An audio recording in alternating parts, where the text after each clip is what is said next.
Hey everybody, welcome back. Today I'm going to do an unboxing for you, and then we are going to have a frank heart-to-heart about being ready just in case and what it's going to look like for you as a carnivore or even someone that's low carb. So we'll get to that in just a second.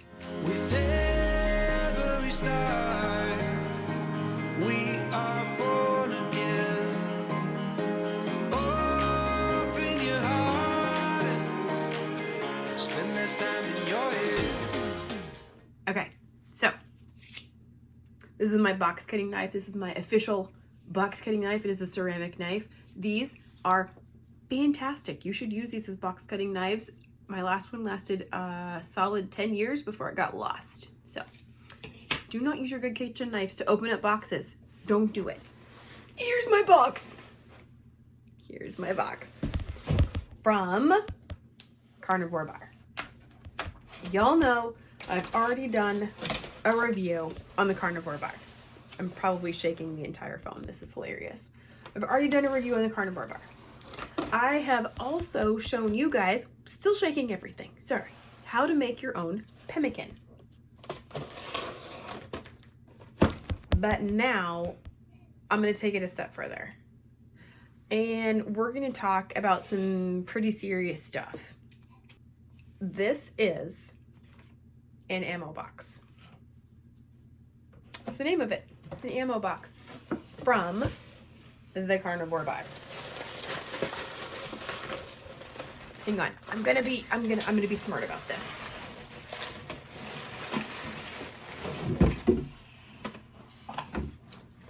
It's literally an ammo box. This metal. It's like serious. Carnivore Bar ammo box. I'm gonna open this up for you guys so you can see what we do with this.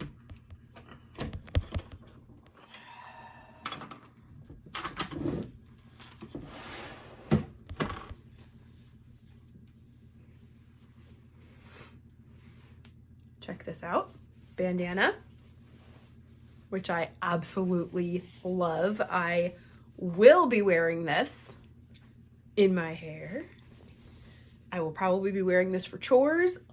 How amazing is this? Oh my gosh. Okay, so there's that. And then t-shirt, eat meat, the Carnivore Bar. And then the real treasure of what is in here. Oh, danger. Carnivore bars. The rest of this package is nothing but carnivore bars. I want to have a little bit of a frank conversation with you guys. I really encourage everybody to consider what your life could look like in a year. I've seen an awful lot of stuff lately in the news, or not even in the news, but from farmers and ranchers that I know personally. And what is going to come down the line in the next year to 2 years isn't pretty. And anything short of miraculous is not going to change the trajectory that we are currently on. So I really encourage each one of you to consider, how long do you want to be carnivore? How long do you want to be keto or even low carb? Because now is the time to begin preparing for the future. I would love to tell you guys that in a year, maybe as far out as 2 years, it's still not going to be a problem to be a carnivore. Totally doable. In the bag, not a problem. Unfortunately, that's not the case right now. I know a lot of ranchers and farmers whose overhead costs have increased substantially. You haven't seen that price increase yet, but it's coming. Anywhere from 6 months to 18 months is when it's going to flow over to the consumer. And every situation is different. We've seen some price increases. I've talked about eggs recently in some of my lives. When we first pulled into Wisconsin, September of 2020, a 5 dozen box of eggs from Walmart, the cheap stuff, was $3.48. Now that exact same box, nearly $17. And that is in just 2 short years and a couple of bonus months. If that type of inflation holds and continues, most people are not going to be able to afford eggs. It's estimated that we could be paying upwards of $50 a pound for ground beef, anywhere from 6 months to 18 months out. I don't know about you, but I can't really afford that. So what am I doing about it? Now, I'm beginning to stock. I'm beginning to stockpile good high quality beef and saturated fat. And that is exactly what these guys are. This could very well be the difference between success and failure in the future. So I want us to look at a couple of pretty unlikely events that could take place. An asteroid. Let's just take something totally far out there. Let's take an asteroid. Pretend like there's an asteroid and it's coming for Earth. Okay, it hits the Earth, other side of the Earth. What does that do to us over here? Well, asteroids collect an awful lot of stuff in their gravitational pull as they're on their way. When they strike, they can destroy the Earth even if it's on the other side of the Earth, it's gonna put so much dust up into the atmosphere that it's estimated that it would cause the next ice age. If something like that were to happen, even on the other side of the world, it could affect our ability to grow crops for 2 to 3 years. Well, we don't eat a whole lot of crops. We eat animals. But guess what animals eat? The animals eat the crops. So if we cannot feed the animals, we cannot grow the animals. Right now, the cost of grain is almost quadrupled. What a bag of feed cost me 2 years ago is 4 times as much as it did back then. It's just going to keep getting worse. And eventually that cost is going to spill over to the consumer. Now, we're already one step ahead. As carnivores or even keto or low carb people, we understand the importance of food and what good high quality food can do for us. Even if we're eating the cheapest Spam out of a can, out of the store, it is still higher quality than the Cheetos and the cereal and the oatmeal that we used to eat, that we grew up on. We understand how important the food that we eat is. Even if you can only afford the Spam, it is still better than the other things you were eating before. Well, we have to be extra intentional about our emergency preparations. It doesn't have to be an asteroid. It could very well be a blizzard. I live up in Wisconsin. We end up getting severe blizzards, ice storms that can take out power for a week or 2. I need to be prepared to live without power for a week or 2. What about hurricanes? Florida's been hit. The entire state was hit by a hurricane from the top to the bottom. Everybody felt the effects of that. The tornadoes. There were a few dozen that happened at the very end of November, which is pretty unusual. Even the weather is becoming more and more unpredictable. Wildfires, when we were over in California, were becoming extremely problematic. 2 years in a row, the wildfires came within a block of our house. So we had to be ready at a moment's notice to evacuate our home. What did that mean? We needed to have some food. Because in any kind of an emergency on any massive scale, if there is nothing in the stores and people have been evacuated and or lost their homes, there's a point in time where the government has to step in and they have to come in with aid. Guess what? They are not going to bring you keto options. Their goal is not to help you stay on your specific diet. Their goal is to keep you from dying. That is exactly what grains and processed foods are designed to do. Keep you from dying. Now, they do not give you any good quality of life, but they do keep you from dying. So that is as much as you're going to get. So we need to be very intentional about our preparations for any kind of an emergency situation. Whether it is simply paying attention to the prices and looking at the trends and estimating what they could be in a year or two, or if you are preparing for any other kind of natural emergency that you have absolutely no control over, we low carbers really need to be more intentional, because I truly believe that if you do not prepare now for what the future holds, you may not be able to continue to be a carnivore, especially a carnivore.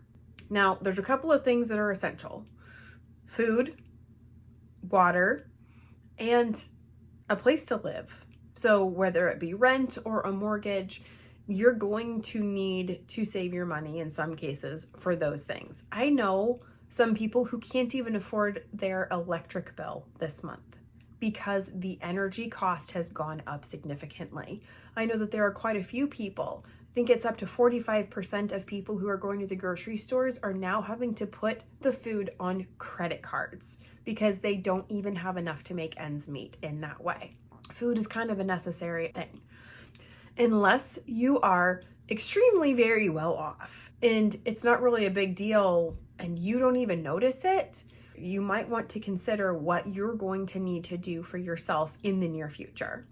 So now we're going to take a look at history, and we are going to kind of make a guesstimate as to what is going to happen if history were to repeat itself, because we all know that it generally does. Let's say that something happens. We fall on hard times as an entire country, whether it's the asteroid or inflation alone. I've actually had some people recently say, oh, I'll just go out and I'll hunt. Great idea. I completely agree with that. Go out and hunt. However, if we're going to go off of past precedents, let's take a look at some numbers. During the Great Depression, there was about 150 million people in the United States. It took them 6 months to nearly decimate the white-tailed deer population. We have a few more people than that now. We're up to 350 million or so, right around there. And while yes, we do have a lot of white-tailed deer, I don't think it's going to take us 6 months before we nearly make them go extinct on this continent. That is a scary thought. It could be 3 months before we are completely out of white-tailed deer. What about rabbits and squirrels? Do you have what you need to go hunting right now? Are you able to go out with what you have in your house and go hunting? If not, I highly recommend that you look at having some emergency food and preparations on hand until you can go out and go hunting. The amazing thing about the way that we eat is that the meat is what does the work. Now, as I said earlier, people can absolutely live on grains and processed foods. It's no way to thrive. It's no real life, because then all of our chronic inflammation and problems come back, including depression, diabetes, which a lot of those require other medications. So trying to avoid those processed food and grains as much as possible is probably going to be in most people's best interest. We have learned that making sure that we have good high quality protein from an animal source, even if it's the cheapest animal source, sometimes you got to do what you got to do. It is still far superior. In these situations, the meat is what is going to do the work. It's going to take you the furthest and it's going to sustain you the best. I have a couple of different brands of emergency food preparations. I actually have some of the buckets right down here. Now, there are a lot of options on the market right now for emergency food preparations, but I'm not entirely sure that everyone is aware of how adulterated these foods are. I actually have several brands of emergency food rations, and I'm gonna read you some of the ingredients on the back of these. And I want, not gonna show you the label, but this is some emergency food preparations. I wanna read to you guys some of what are in these buckets, because we've had these for years from when we were in California, in case we needed to grab something, throw it into the RV and escape the ridiculous wildfires that were always on our doorstep. So I'm going to show you what is in these, because I have had a lot of people that have said, I'm just going to get some of those regular provisions. Let me read to you some of the ingredients. So the very first 4 packages in this are long grain white rice. Next, we have creamy Alfredo pasta. You know I don't have to actually read the ingredients on those ones to know that that's not going to sustain any of us very well. Maple Grove oatmeal is next. Creamy chicken flavored rice. Is there actually chicken in this? Rice, creamer. First ingredients in the creamer is palm oil, maltodextrin, cornstarch. Oh, natural chicken flavor. Yeah, I don't actually see chicken in this. Oh, there's rendered chicken fat. It's about 3/4 of the way down on the list. We then have creamy stroganoff, which has things like yeast extract, modified food starch, caramel color, maltodextrin, cornstarch, and still really no meat to be found. And then there's the next bucket. We have powdered whey milk. Hey, at least we're getting to the animal products, right? Let me read you the ingredients. Whey, creamer, which is made up of coconut oil, corn syrup solids, sodium casein, and a whole bunch of other things. A lot of other things. So there's that. Strawberry flavored creamy wheat.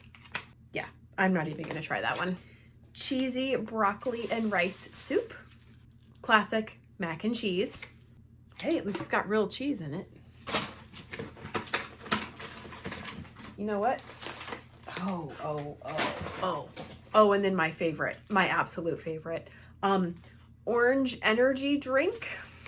That's next in there. Very first ingredient, sugar. Citric acid, whey, natural and artificial orange flavor. Yellow number 6, red dye 40. Hey, vitamin D3. Buttermilk pancake mix. And finally, down in the bottom of the bucket, chocolate pudding. This is what comes in a standard emergency ration container. Now, you absolutely can buy freeze-dried meats and scrambled eggs. One of the other companies that we have purchased emergency food through, we were actually able to buy individual things like freeze-dried beef and chicken, scrambled eggs, things like that. Well, let me tell you what's in the scrambled eggs. The ingredients are egg mix, whole eggs, non-fat dry milk, and vegetable oil consisting of soy or corn and then salt. Even the scrambled eggs are not just eggs. I don't have any idea what the meat may have been soaked in or stored in or potentially washed in. So even those kinds of preparations are really not ideal for us. What am I gonna do with these types of preparations? I'm going to feed them to my animals because I have enough chickens and ducks and geese and even my emus that would be able to eat these grains and this processed food and turn it into eggs and meat for me. I have that option to be able to stretch the food that we have stored up for them a little bit further by feeding them this stuff. Is it ideal? No. But I have already spent the money on these a few years ago, and I'm not going to let it go to waste. So that's what I'm going to do with these emergency preparations. What I want you guys to think about is what you would need in any situation like that.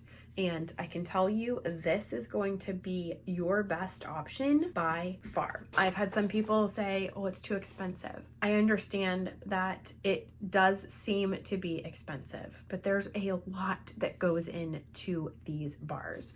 For example, the packaging is fantastic. It is sealed on 3 sides.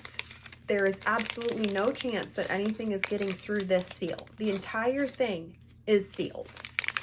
This is guaranteed to last you for a good long time. It is going to preserve the food that is inside of here so that it retains its integrity, so that when the time comes that you need this, you will still have a quality product that is going to sustain you. What I could do is I could eat one of these and then maybe some rice or some of the potatoes that I'm beginning to put up. Is it ideal? No. But this could be the basis of my food that's going to take me a lot further than anything else that these other companies are offering. Now, one of the other things to consider is how long it actually takes to make one of these bars. I've spoken to the owner several times, and he has kind of let me in on how long it takes to make a carnivore bar. It takes 1 week to make a bar. A whole week. And he can't do it by himself. He and his wife, they're pretty awesome, but they can't do all of that. So they have to have people on their team that work with them that are making these bars.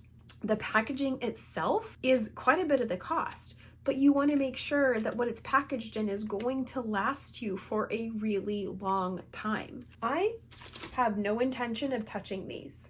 These are going to stay in this ammo box, and I am not going to touch them until I need them. I love pemmican. I love the carnivore bar. More than any of the other pemmican that I have made myself, this is by far my favorite.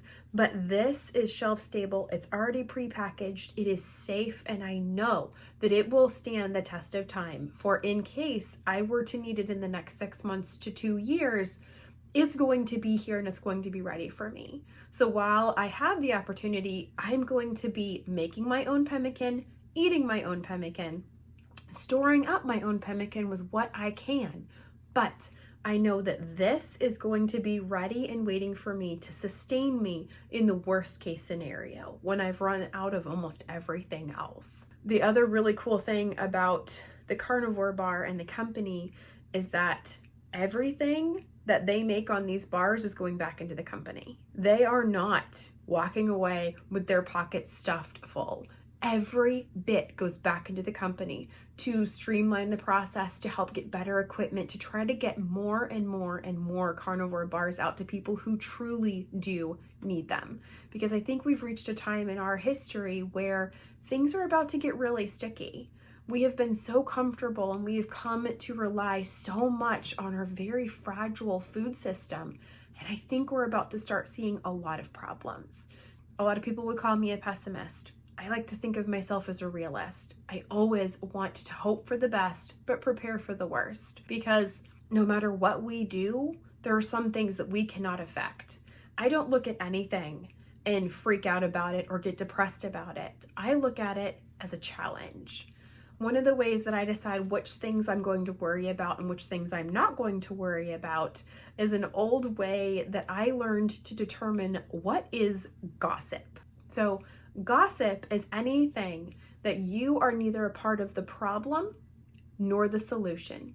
If that is the case, then that is gossip, and you have no need to put yourself into that situation or begin to worry and strive over controlling it. There is nothing that I can personally do for our food situation in this country. Not a thing. So what can I do in that instance? I can affect my family and my preparations. That's all I can do. It's things like storing up these carnivore bars or canning potatoes or processing anything else that I am able to in any way possible, looking forward to the future. I hope and pray that I never need any of these preparations.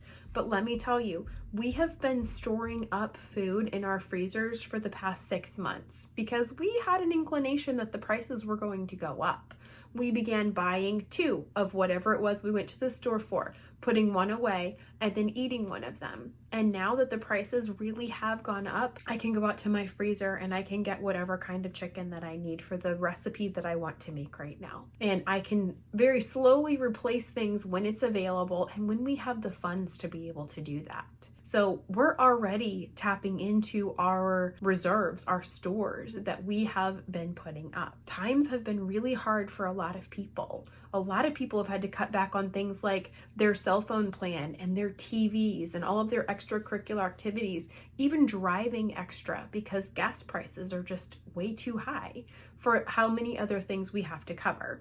Finally, the very last thing that I want to talk to you guys about is not waiting. You may be more well off than a lot of us who are struggling to meet all of our basic needs on a day-to-day basis. You may be someone who could call up Carnivore Bar and say, hey, I want 1,000 bars, but I want to caution you against doing that. If you have the ability to do it now, I recommend that you do it now, because if everyone does that all at the same time, and it has happened in the past, let's just say 2 years, that people have contacted this company and said, hey, I want 1,000, 2,000 bars. They can only make so many. They can only keep up. They have sold out for months and months and months. They too are having a hard time keeping up with the demand.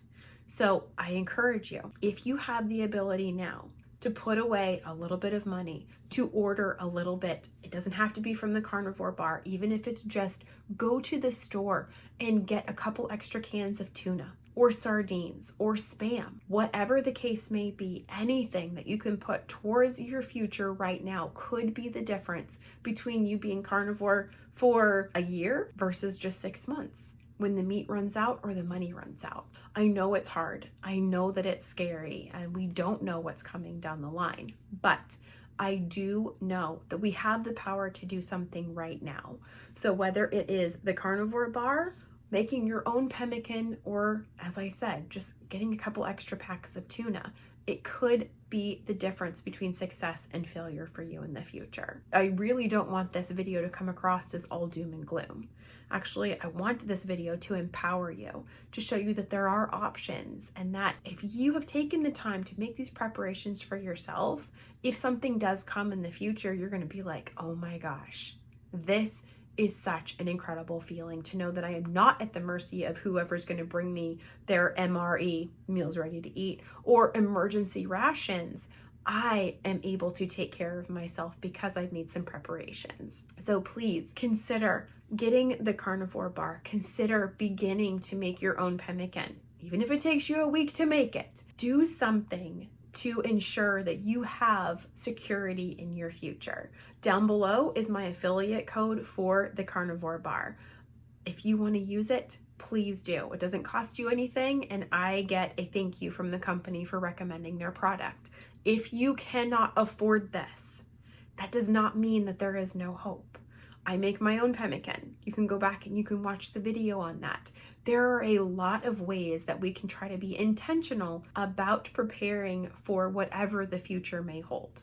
Because I'm going to be real, I don't think that our current way of living is going to be able to continue for very much longer. So I hope that this kind of lights a fire up underneath you to get prepared for what could potentially happen that we hope we never ever need to use.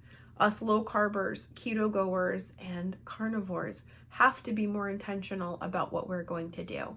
Because believe it or not, the ability to go to the store or even go out hunting may not be there for very much longer. As it is, even in the Great Depression, we only had 6 months worth of hunting that was sustainable. And then we nearly decimated the white-tailed deer population. It's taken this long to recover. Don't plan on just being able to drive around and pick up roadkill off the side of the road, which I really don't recommend. Unless you're the one that hit it and you can process it immediately, that's a little sketchy. And that's the kind of stuff that you're going to end up getting very sick from. Having a little bit of preparations ahead of time could be a very wise decision. Think about the saturated fat as well. The animal fats are so incredibly important, and those are going to be one of the hardest things to come by. The white-tailed deer, they are not fatty creatures. Fat is so crazy important for us. It is our fuel source. It fuels our brains. It helps to protect your body. It coats your myelin sheaths. If you cannot figure out how to get that saturated fat in the future with your preparations, that also can be a problem. These things are amazing. They are 80-20, 80% fat, 20% protein. High quality grass-fed, grass-finished meat with the saturated fat from those animals. So if you could do anything to get some preparations like this ready for yourself in the future, and then don't touch them, don't eat them, keep them safe so that when you do truly need them, they are going to be there and they are going to be able to help you in any situation. this video is long enough. I'm sorry, guys. Thank you so much for checking in. I hope that you guys go and check out the link below. Please be thinking about what you could do to affect your future in a positive way. Keep on the lookout. Don't ever lose hope. Don't be afraid, but operate in power and in knowledge and in confidence. Thanks so much, guys, for checking in today. I have a bunch of recipes that I want to do for you. There's a marinated chicken and a keto pumpkin cheesecake for the holidays. Totally amazing. I have those coming up for you in the next couple of episodes. So I will see you guys on the way. Bloopers. Bloopers. The brownie burns. It doesn't actually burn. I was gonna say, how does the brownie burn? The brownie burns. Exactly. I'm so sorry. The garlic kind of does too. Yeah, I have a clove of garlic in my ear, people. Yeah, this is where I'm at right now. My daughter's eating a keto brownie and I have garlic in my ear. The brownie burns.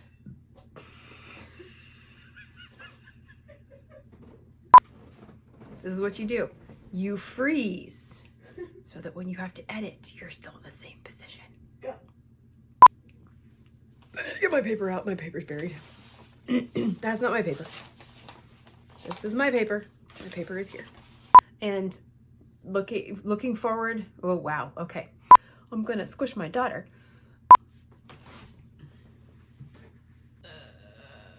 Okay.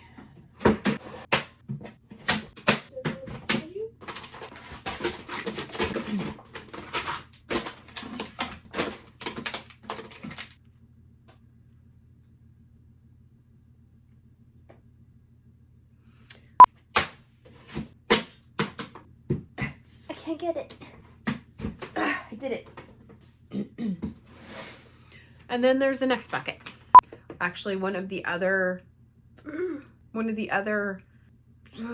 I really can't think of the word. What is the word? There has to be something else I can say. And in confidence. So many, 52 freaking minutes. You got your work cut out for you. I love you. Yeah.